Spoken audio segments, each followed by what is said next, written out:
మాతృదేవోభవ పితృదేవోభవ అన్న సూక్తులను ఆచరణలో పెట్టినప్పుడే వాటికి పరిపూర్ణత వస్తుందని ఆధ్యాత్మికవేత్త సత్యవాణి అన్నారు.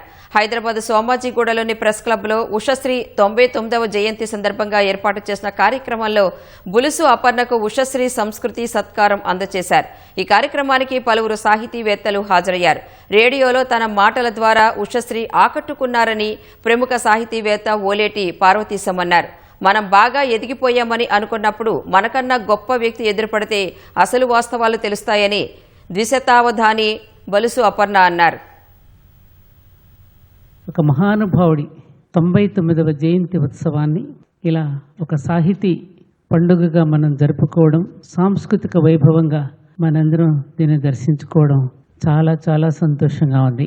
కారణజన్ములు వారి గురించి ఎంత చెప్పినా తక్కువే. అందుకే నేను ఎప్పుడు అంటూ ఉంటాను, ఈ లోకంలో మన అస్తిత్వం కేవలం తల్లిదండ్రుల వల్లే వస్తుంది. కనుక వచ్చిన అస్తిత్వాన్ని మనం ఇవాళ లోకంలో ఉన్నామన్న సంగతి తెలియాలంటే వాళ్ళకి తప్పనిసరిగా ప్రణమిల్లవలసిన అవసరం ఉన్నది.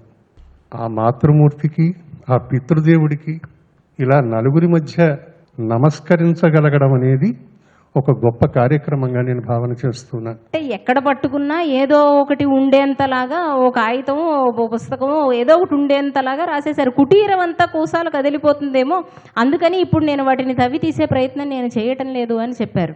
వారి సాహిత్యం ఎంతుంది, మనం తెలుసుకోవాల్సినటువంటి సాహిత్యం ఎంతుంది. వ్యక్తిత్వ పరంగా కూడా మనం ఒక మనిషి ఆ స్థాయిలో ఎందుకున్నారు అని అంటే అదిగో అందుకే ఉన్నారు.